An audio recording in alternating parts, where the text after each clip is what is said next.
Hoje vou falar sobre a Lei Magnitsky e as altas tarifas alfandegárias impostas pelos Estados Unidos. Quem tem razão, quem ganha, quem perde. Os Estados Unidos da América anunciaram sanções contra Alexandre de Moraes, ministro do Supremo Tribunal Federal, e até familiares. A justificativa: o julgamento da trama golpista de Bolsonaro. A base legal usada foi a chamada Lei Magnitsky. Mas já adianto que não vou tecer considerações sobre o acerto ou não do julgamento, e sim falar de questões sobre a preocupação dos Estados Unidos com, entre aspas, violação de direitos humanos no Brasil. Ou seja, esse vídeo não terá, pelo menos é o que desejo, intenção de defender um lado e acusar o outro, e sim fornecer dúvidas sobre ambos. Isto é um estilo filosófico, que não se propõe a responder questões e sim a levantar dúvidas, obrigando a um pensamento crítico mais próximo da realidade e não de paixões ideológicas que sempre, de um jeito ou de outro, maqueia, camufla o momento vivido. E tudo isso porque não se trata de ser um isentão, e sim que neste ponto não se tem a real noção da justificativa de certas medidas, inclusive porque a mídia apenas divulga falas e não investiga fatos. É o que ocorre em geral, já que não temos um jornalismo investigativo. Então, voltando ao vídeo em si e aproveitando para pedir inscrições, comentários, curtirem ou não, que fiquem até o final para ter um pouco de uma situação inusitada, uma visão diferente. Mas não se engane, essas medidas de sanções vem acompanhada de tarifas alfandegárias pesadas e de pressões econômicas sobre o Brasil. Mas aí alguns dirão, e com razão, o aumento das tarifas por Trump foi global, atingindo dezenas de países, e não só o Brasil. Sim, mas vários deles fizeram ou conseguiram fazer acordo com os Estados Unidos. E atualmente, segundo notícia do G1, em agosto agora, o Brasil ocupa a 69ª posição, ou seja, o último lugar. Qual a justificativa geral dada para este descalabro por Trump? Ele disse, bem, eles têm que pagar uma tarifa justa. É só isso, é muito simples. Eles vêm cobrando tarifas muito altas dos nossos agricultores, algumas acima de 200%, e têm tratado nossos agricultores muito mal. Isso não é verdade, pelo menos com relação ao Brasil.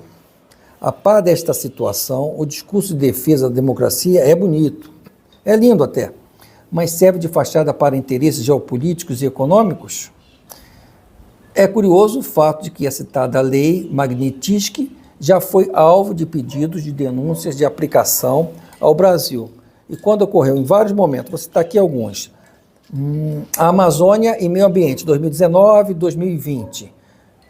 ONGs internacionais e parlamentares dos Estados Unidos pediram a aplicação da lei contra autoridades brasileiras ligadas ao desmatamento da Amazônia, no governo Bolsonaro. A atuação policial e direitos humanos, 2020 e 2021. Organizações de direitos humanos pediram sanções contra autoridades estaduais brasileiras por execuções extrajudiciais em operações policiais no Rio de Janeiro e em São Paulo. Indígenas e violações de direitos, 2021 e 2022.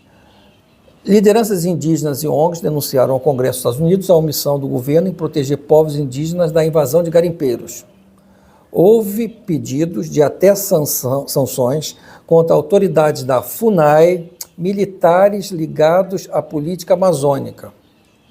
Corrupção da Odebrecht, 2017 e 2018, caso da Odebrecht Lava Jato. Todo mundo lembra.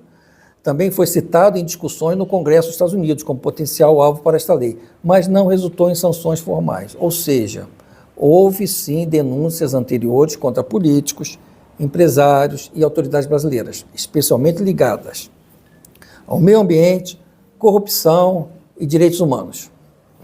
Você pode dizer que não foi implementada por questões de alinhamento ideológico de Trump com Bolsonaro. E poderia ter também alinhamento ideológico de Joe Biden com Lula? Ou neste período não houve nada no Brasil que justificasse?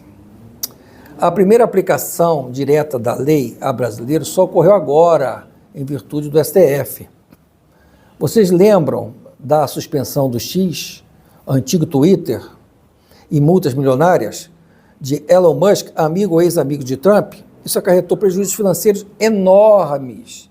Então, de certa forma, tudo está relacionado ao metal. O dinheiro mexeu no bolso, mexeu comigo, independentemente do certo ou errado. Paralelamente a tudo isso, o Brasil atualmente preside o BRICS. O que é o BRICS? O BRICS, inicialmente formado pelas siglas dos países fundadores, que foi o Brasil, a Rússia, a Índia e a China, e depois a África do Sul. É um grupo de países visando promover a cooperação econômica, política e cultural, buscando aumentar a sua influência no cenário global. Atualmente, a partir de 2024, ingressaram outros 6 países, totalizando 11, além de dezenas de outros parceiros e mais de 20 desejando ingressar, ou seja, em todos os continentes, incluindo o Oriente Médio. Dentro deste grupo, o Brasil ocupa o 3º lugar em termos de PIB, que é o Produto Interno Bruto, relacionado com a economia. Aí podemos ver um quadro comparativo do 3º colocado, o Brasil, em economia do BRICS, e também como o país mais atingido no mundo pela tarifaço recente de Donald Trump. Isso é uma coincidência? Assim depende do ponto de vista. Se norte-americano, o Trump tem razão, já que a sua balança comercial, que já era bem maior do que o Brasil, ficou melhor ainda, arrecadando milhões e ainda coagindo outras nações a um acordo menos pior para elas. Se pela ótica de Lula, o Brasil está pior, porque o tarifaço acarreta milhões de prejuízos às empresas brasileiras, ao agronegócio, o que refletirá na economia, na inflação, queda do PIB e, com certeza, da arrecadação. A visão do Bolsonaro ainda está aguardando entre aspas, acordo que melhore a sua situação, talvez uma prisão domiciliar, sob fundamento de piora de sua saúde. A visão do Supremo é uma agressão às suas decisões, independentemente do mérito delas. Assim tem para todos os gostos, mas o verdadeiro beneficiário foi, sem dúvida, os Estados Unidos, com o aumento de sua arrecadação, e o prejudicado, o Brasil, pelos custos que serão repassados a todos, a população em geral. E você, o que acha? Os Estados Unidos estão realmente defendendo a democracia brasileira ou apenas cuidando dos próprios interesses?